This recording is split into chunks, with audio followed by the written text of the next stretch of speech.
Bismillahirrahmanirrahim. Alhamdulillah. Alhamdulillahilladzi harrakal qulub bidzikril habibil mahbub syafil ilali wa mufarrijil kurub. Maulana Muhammad, syafi'una Muhammad, tabibuna Muhammad. Sallallahu alaihi wasallam adada ma dzakarahu dzakir wa ghafala an dzikril ghafil. Amma ba'd. Fa ya ayyuhal ibad ittaqullaha haqqa tuqatih wa la tamutunna illa wa antum muslimun. Baik. Diriwayatkan waqala Imam Syafi'i, dari Imam Syafi'i mengatakan ada 5 malam yang doanya tidak akan ditolak. Yang pertama adalah malam Jumat, yang kedua malam Idul Adha, Idul Fitri, awal Rajab, dan nisfu Sya'ban.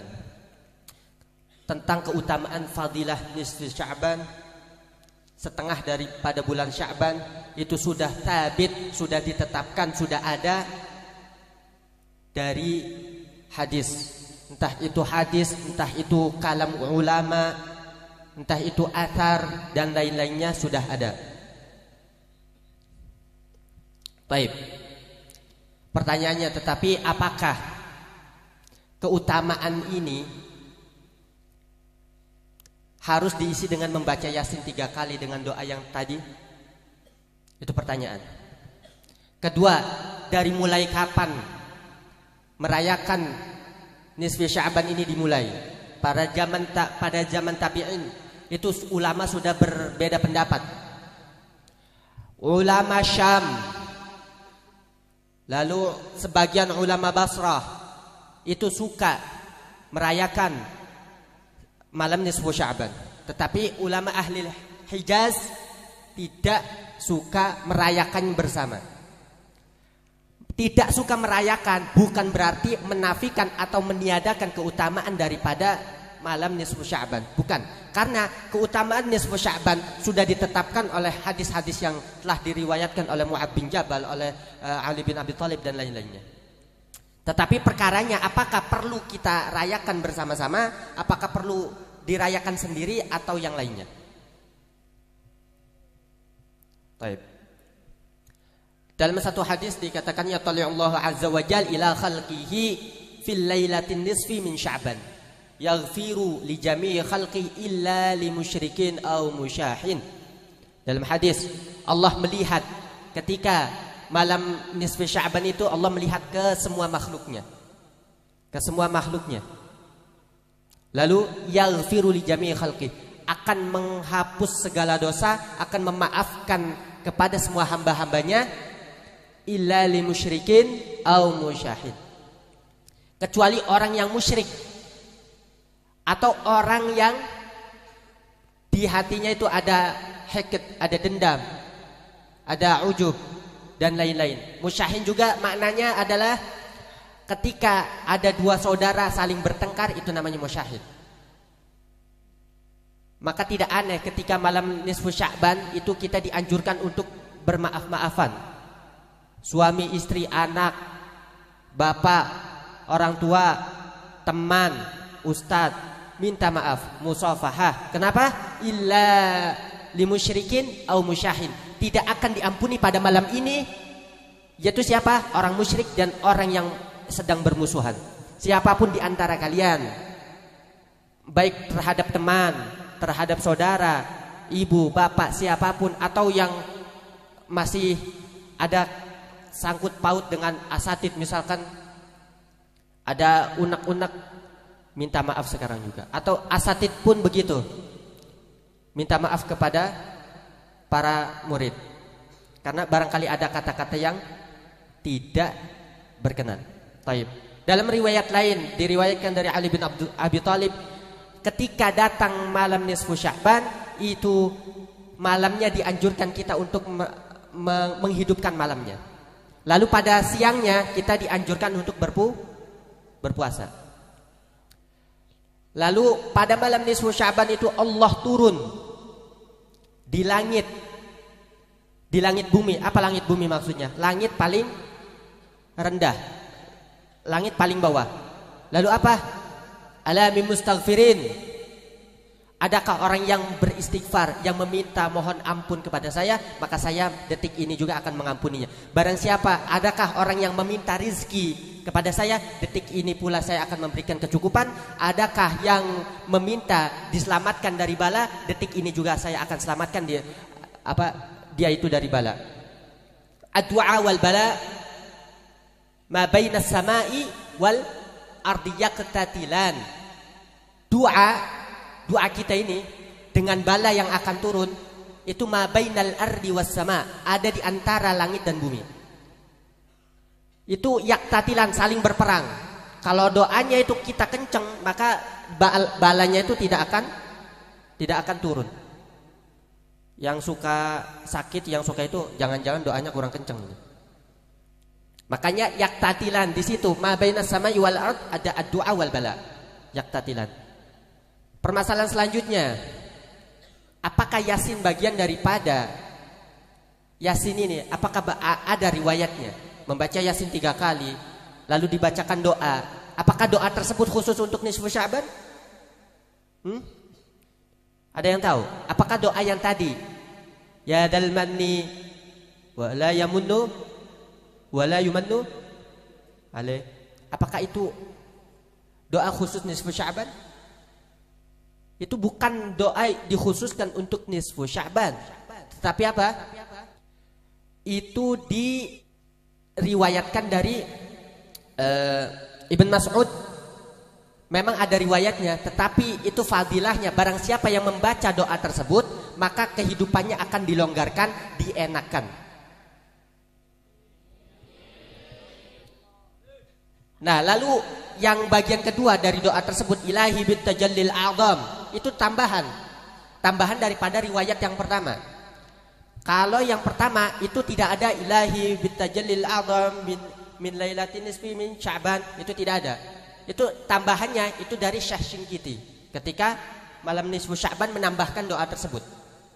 Berarti kesimpulannya doa yang pertama itu ada riwayatnya dari Ibn Mas'ud. Tapi ilahi bitajalil azam sampai ke bawah itu dalam kitab Al-Bayan itu adalah riwayat dari Syekh Ma'ul Ainain dari Asy-Syinqiti. Taib. Lalu gimana Ustaz kalau misalkan ada yang haid, ada yang junub, ada yang tidak bisa baca Quran? Oh, itu permasalahan beda. Itu masalah fikih. Apakah boleh kita membaca Al-Quran ketika junub, ketika haid? Apakah boleh? Boleh? Tapi kalau misalkan ada kita mendengar orang meninggal, lalu kita jawab apa? Innalillahi wa inna ilaihi raji'un. Apakah itu bukan ayat Quran? Itu ayat Quran. Apakah tidak boleh mengucapkan seperti itu? Boleh. Boleh. Nah, tetapi masalahnya itu kan hanya penggalan. Yang jadi permasalahannya ini Yasin dari awal sampai akhir itu kan satu surat. Apakah tetap boleh dibaca?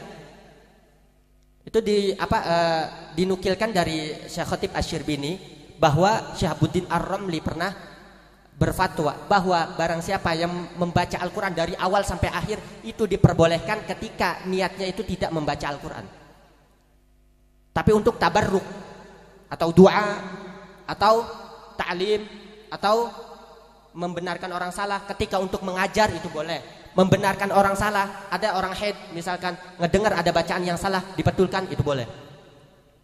Ada juga untuk tabarruk, niatnya doa, itu boleh. Nah, yang jadi permasalahan kalau misalkan baca Yasinnya kita meniatkannya itu membaca kalamullah al-qadim al-azali, kalam Allah sebagai kalam Allah yang suci, itu tidak boleh. Itu bagi orang yang junub. Tetapi kalau untuk doa wa tabarruk walaupun satu surat itu boleh. Difatwakan dari Syihabuddin Ar-Ramli. Yang penting niatnya. Kita bukan membaca kalam Allah yang qadim al-azali dan suci, tetapi niatnya itu membaca faedah daripada Al-Quran.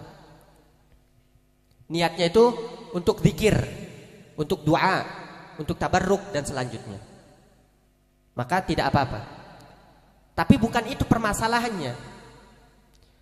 Kita jangan ngotot-ngotot pengen baca surat Yasin ketika ada orang haid misalkan. Ada orang haid ngotot pengen baca Yasin. Gimana? Yaitu jawabannya yang pertama tadi, bahwa orang haid itu boleh baca Baca Quran yang penting niatnya. Yang penting niatnya. Lalu gimana bacanya? Kan gak hafal. Boleh gak lewat HP? Boleh gak lewat HP? Itu berbeda pendapat ulama kontemporer atau ulama muasirin. Kebanyakan mengatakan bahwa HP ketika dibuka aplikasi Qur'annya, maka hukumnya seperti Al-Quran. Hukumnya seperti Al-Quran. Harus berwudu. Ketika madhabnya Syafi'i, berarti harus berwudu. Harus berwudu. Lalu bagaimana? Kalau misalkan pengen memaksakan, ya udah temennya yang buka aplikasi Al-Quran, lalu kita ikut baca. Atau kita menggunakan aplikasi Al-Quran yang terjemahan. Itu kalaupun kita mau memaksakan. Tetapi apakah perlu untuk memaksakan bagi orang haid untuk membaca Yasin dan seterusnya? Saya rasa tidak perlu. Karena hadis yang diriwayatkan itu umum. Yang diriwayatkan itu apa? Perlunya kita berdoa malam nisfi Sya'ban. Hanya berdoa, meminta ampun, meminta rizki, memaafkan. Ini perayaan kayak gini kita ngumpul nih, itu bagian daripada ihya lailatan min nisfi Sya'ban. Kita itu ngumpul kayak gini, itu tidak diharuskan. Yang diharuskan itu kita jangan sampai melupakan malam nisfu Sya'ban dengan tidak berdoa, dengan tidak beristighfar, dengan tidak memaafkan dan seterusnya. Itu. Artinya apa? Orang nggak baca Yasin boleh nggak? Boleh. Itu hanya bentuk daripada apa? Bentuk daripada doa kita, bentuk daripada zikir kita, bentuk daripada kita cara menghormati malam nisfu Sya'ban. Apapun bentuknya, mau baca Al-Baqarah, mau baca Al-Imran, mau baca Al-Quran 1 sampai 30 juz, itu sama saja. Tapi yang penting apa? Jangan sampai menyimpan rasa dendam.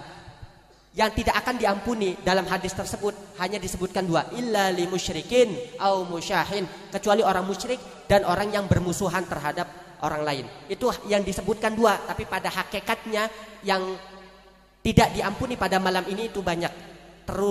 Terutama orang yang mempunyai dosa-dosa besar. Orang yang durhaka kepada orang tuanya tidak diampuni. Orang yang membunuh, orang yang zina, orang yang taqrabu ila zina, sama. Orang yang mencuri tidak diampuni. Walaupun dalam hadis tersebut hanya dicantumkan dua saja sebagai sampel, illa lil musyrikin au musyahid. Tetapi pada hakikatnya menyimpan makna bahwa malam ini tidak akan diampuni semua yang melakukan dosa besar, baik itu membunuh, berzina, uququl walidain, riba dan seterusnya. Nah, dari sini bisa dipahami? Ada pertanyaan? Nggak ada? Baik. Untuk selanjutnya insya Allah akan dilanjutkan Fadilah Sya'ban oleh Ustaz Turfi, Allah yarhamuh. Baik, tafadhal.